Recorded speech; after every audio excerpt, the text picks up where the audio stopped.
Welcome to AASHTO Resource Q&A. We're taking time to discuss construction materials testing and inspection with people in the know, from exploring testing problems and solutions to laboratory best practices and quality management. We're covering topics important to you. Welcome to AASHTO Resource Q&A. I'm Brian Johnson. And I'm Kim Swanson, and we are here with Pete Unger. Brian, do you want to give him a little intro? I think you know him better than I do. Yeah, so I met Pete years ago at an ASTM meeting, and several ASTM meetings in committee E36, which handles a lot of the quality management system requirements, particularly around ASTM E329, and also has handled the adoption of ISO standards, and Pete's going to probably clarify that a little bit here. But Pete is currently with International Quality Excellence in Infrastructure Systems, LLP, which I also want to ask you about. Pete, welcome to the podcast. Oh, thank you very much, Brian. It's a pleasure to have the opportunity to talk about my history in the business of accreditation and where we emerged the quality management system standards and requirements for accreditation of laboratories. I started actually in the business of accreditation in 1976, joining as assistant coordinator of the National Voluntary Laboratory Accreditation Program, which was originally lodged in the Commerce Department and moved out to MBS, which is now NIST. And during that time, the Deputy Assistant Secretary for Commerce was negotiating with different countries in Denmark about the cross-border acceptance of test data. And they had started a conference in 1976, which turned out to be the International Laboratory Accreditation Conference, which then got turned into a cooperation, ILAC.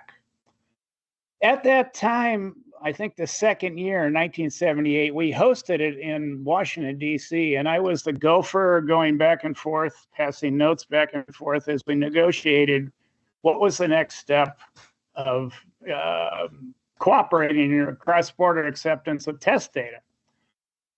It was decided that we needed a standard for accreditation laboratories, which was the mechanism that everybody agreed around the table was the best way to assure competent laboratories and laboratory data. You could have confidence in the data coming from accredited labs. So we approached ISO, and that was rather than ASTM. And although we did make an attempt to offer ASTM as the place to do the standardization, and because ASTM had already done work. I mean, E548 and your favorite standard has been around forever. And in fact, it's maybe probably one of the first ones. Anyway, E548, some of the text was actually offered to develop Guide 25. And I got involved with actually sitting on the committees to write the damn thing.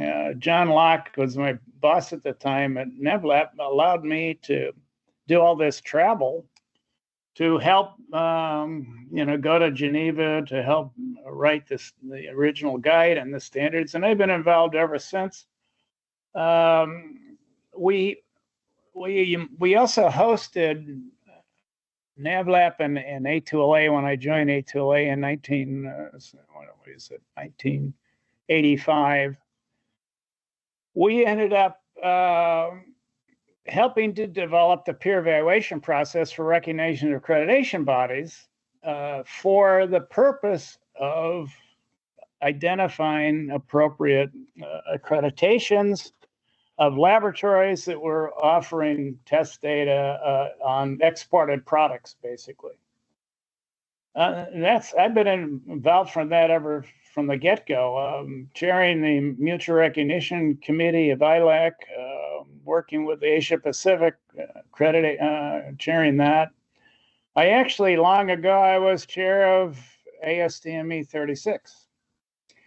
And part of what I did at ASTM E36 was to encourage the adoption of the ISO standards, ISO guides, as US standards. And E36 was the committee to do that process to support an ANSI designation as a standard, US ANSI standard.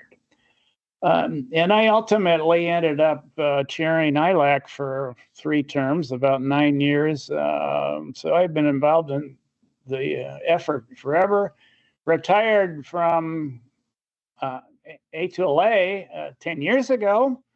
I've been consulting ever since, working with various accreditation bodies, laboratories, certification bodies to help them meet the ISO standards and get qualified for accreditation. And in the case of accreditation bodies, I've of late been doing internal audits of accreditation bodies.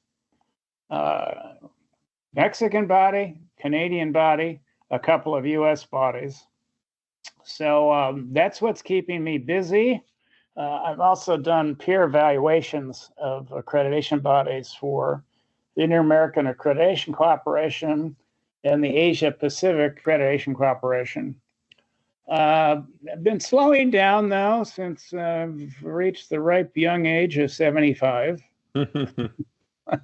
Cut back on my travel. I like to work a little bit more locally and remotely, actually. I've done a few things remotely. My most recent on-site effort was last December in Saudi Arabia, no less. So I ended up training aspiring lead assessors for the Gulf Accreditation Cooperation.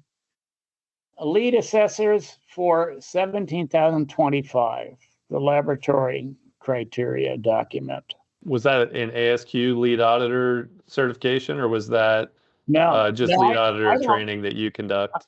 I don't do the 9001 certification stuff. No, in fact, accreditation bodies don't necessarily buy into that at all. That's usually relegated to lead auditors of the quality management system standards, not the accreditation competence standards.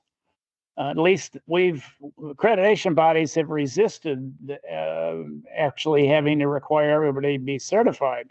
I stood strongly against that concept, even though when ISO 9001 first came out in 1985, I made an effort to become trained and certified as a 9001 lead auditor on the original standard. The standard 9001 has radically changed, and I haven't really kept up with it.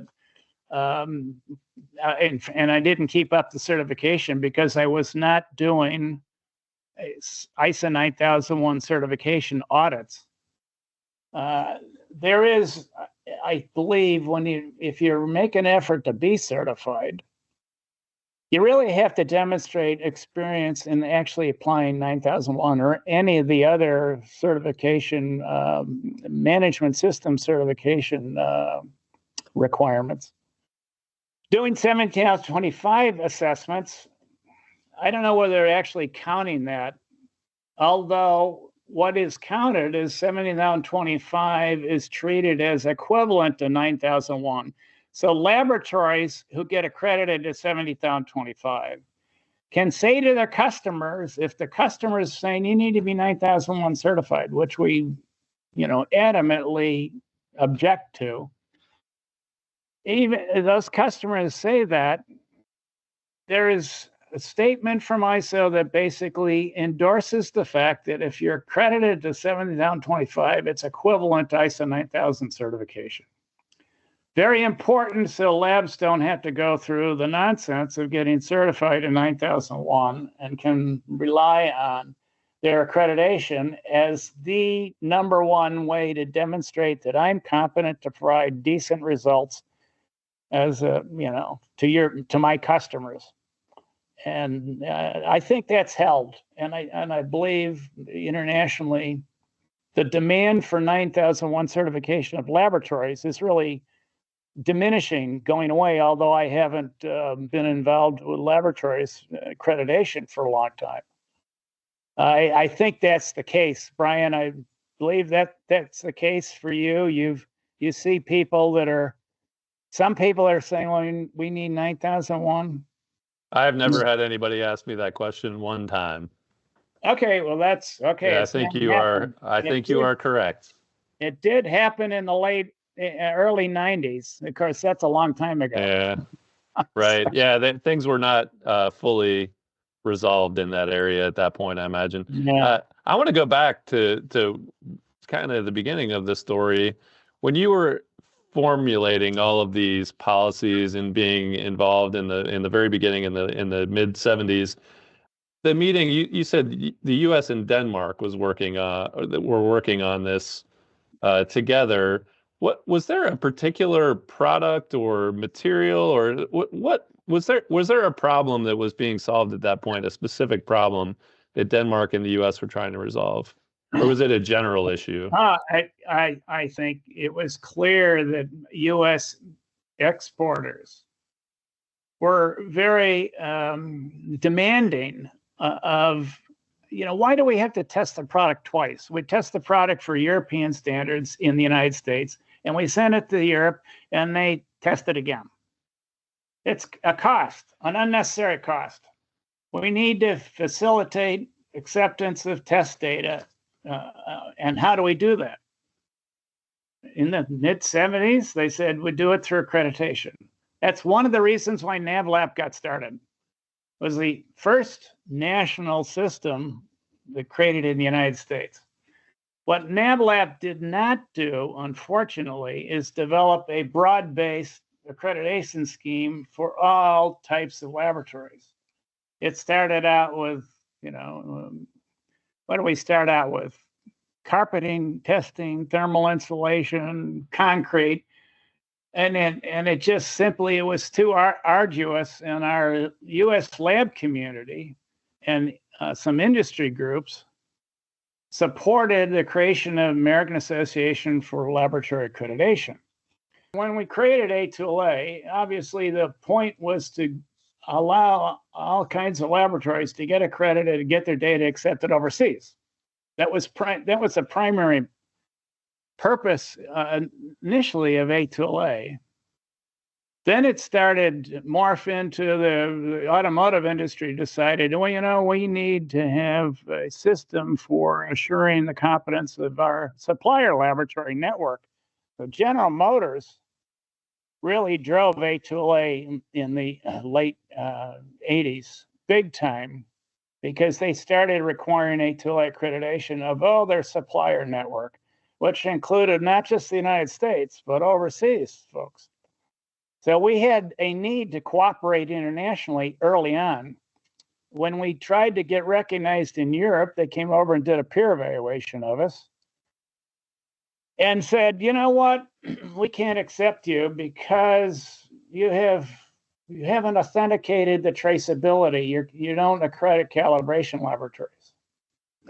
We as A2LA were not really widely accepted by the calibration community. When we go to the National Cooperation for Standards Laboratories, I guess, NCSL, they said government should be doing it.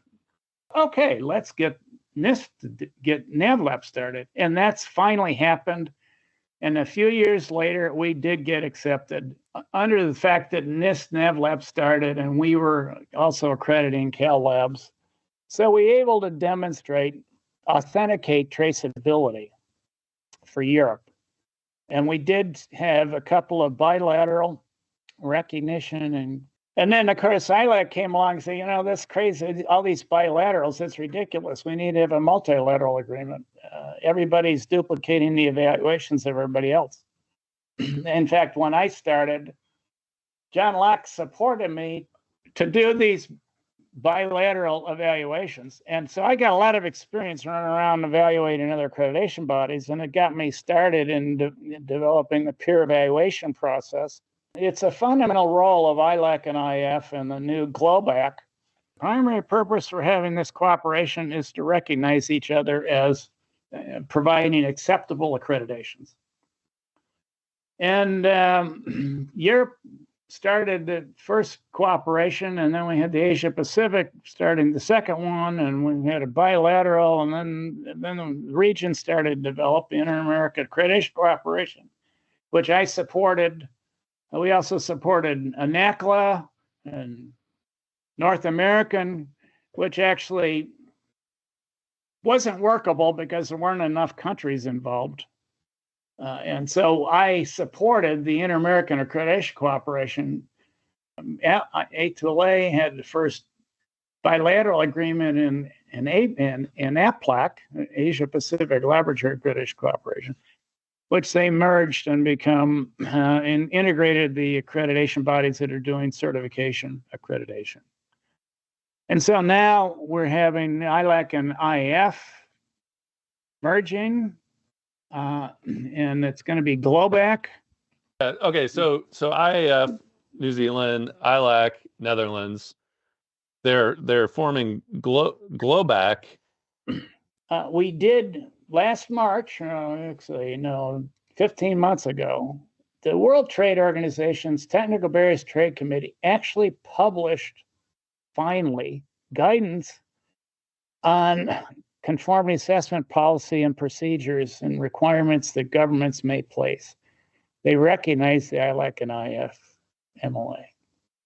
That was something, as ILAC chair, I went to 3 different TBT committee meetings promoting that concept.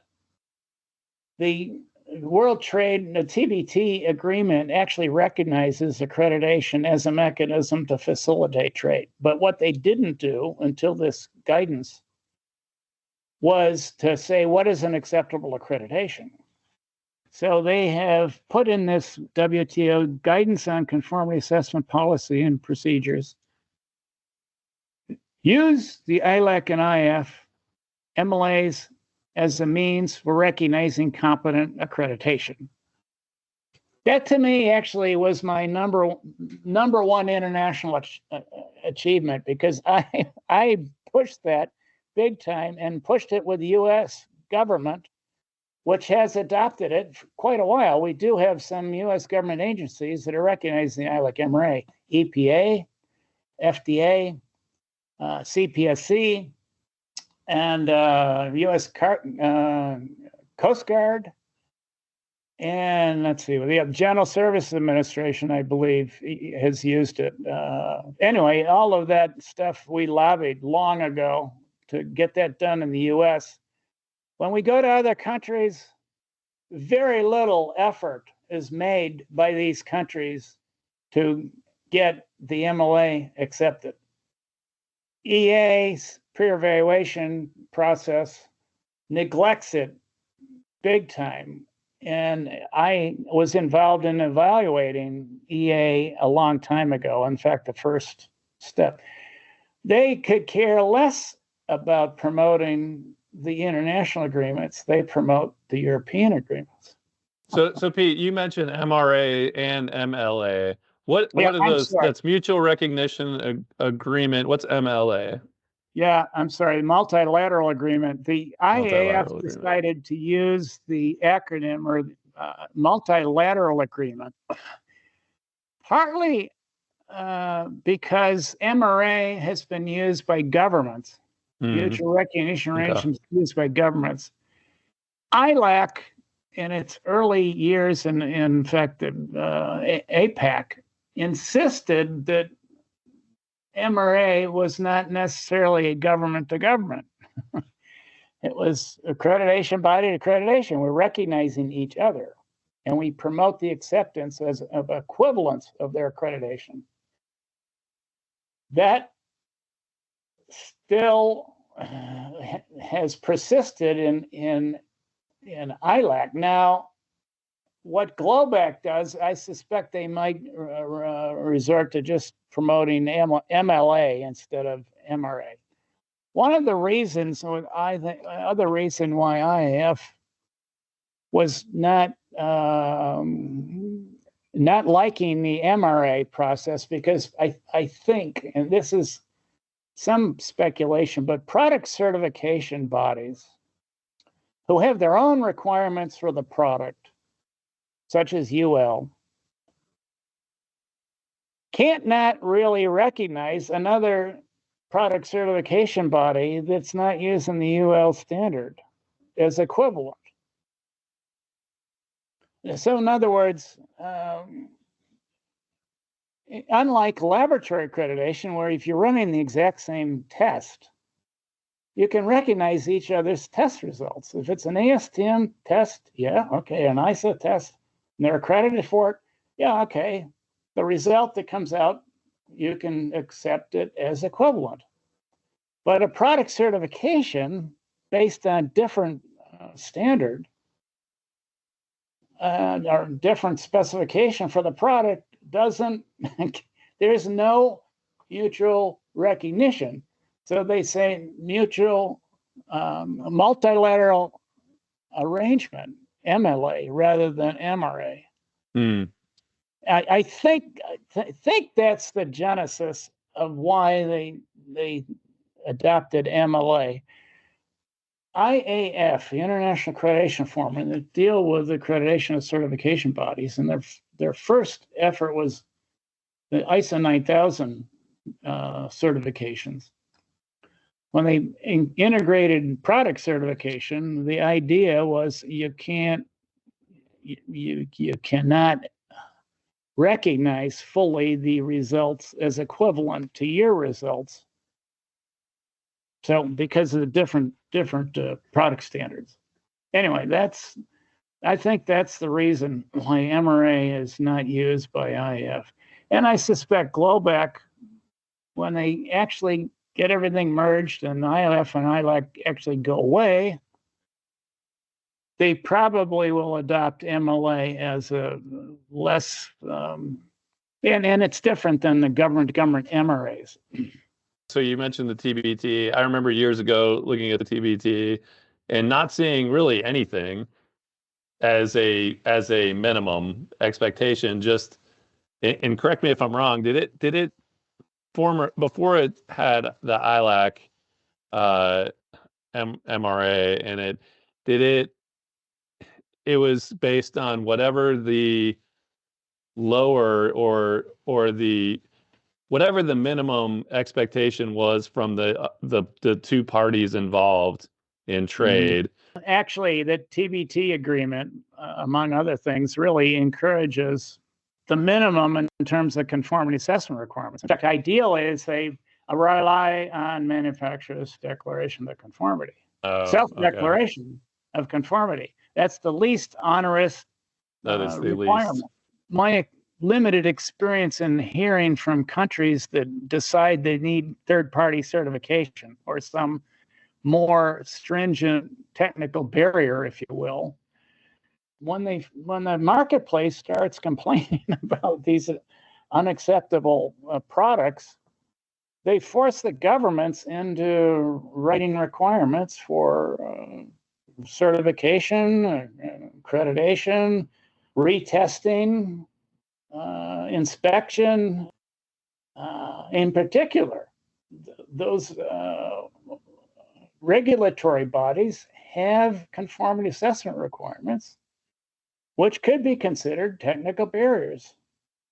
They're justified barriers because if they're consumer products, food particularly, geez, you don't want to have products that'll poison and kill people. And in our industry, construction materials, cement is a big issue, right?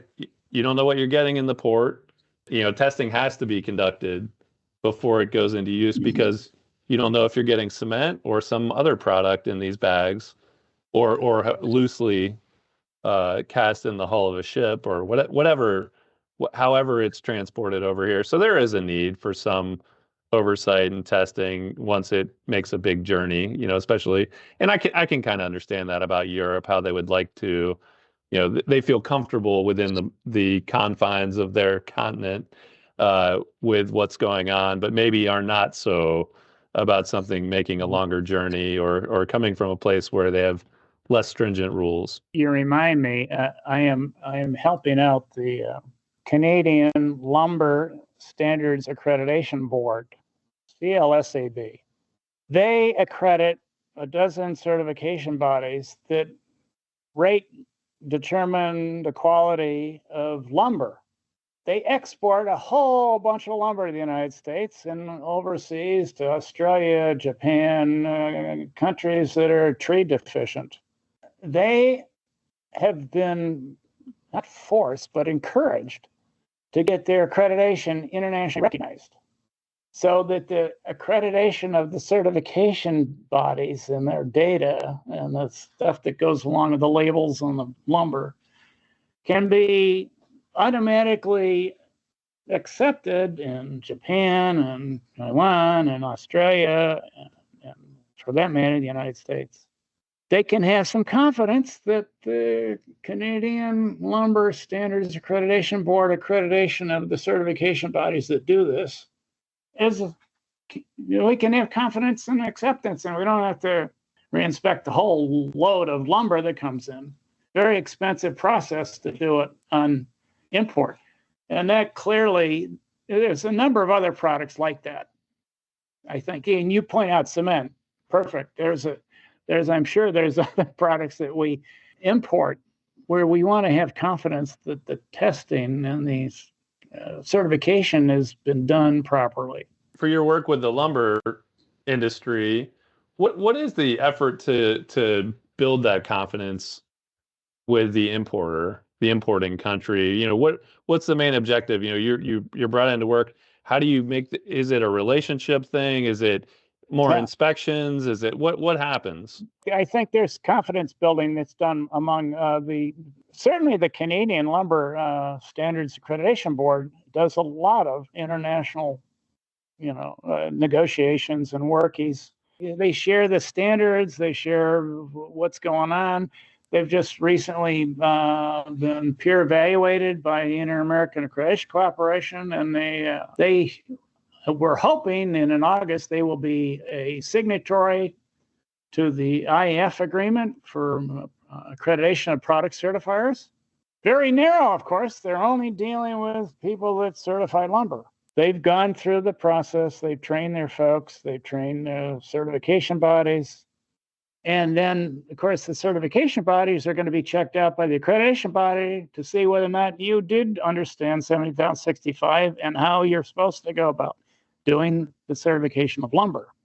There's need for cooperation, whether or not it's from accreditation or face-to-face. The regulators of, the building code authorities talk to each other.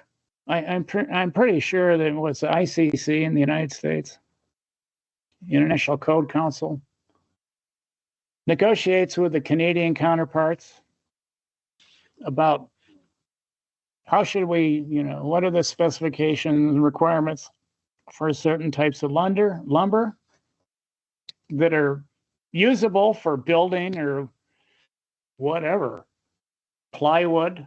They can do this without accreditation for the United States because there's a lot of confidence between the United States and Canada with regard to it. But when you're shipping these lumber across the Pacific to Japan in particular, Japan was pretty demanding, I guess is what the word is, as well as Australia. Your accreditation, do you meet this international standard for accreditation? Well, he can't say that he does until he gets this peer evaluation. The decision should be made in August in the Dominican Republic, and then they would be automatically accepted by IAF because the IAC's peer evaluation process is accepted at IAF. Anyway, that's where we're at with where accreditation has a role. Some countries use it, many countries don't, but I think it's growing, particularly in Asia. It's growing. There's a lot more recognition of accreditation as an integral part of quality infrastructure.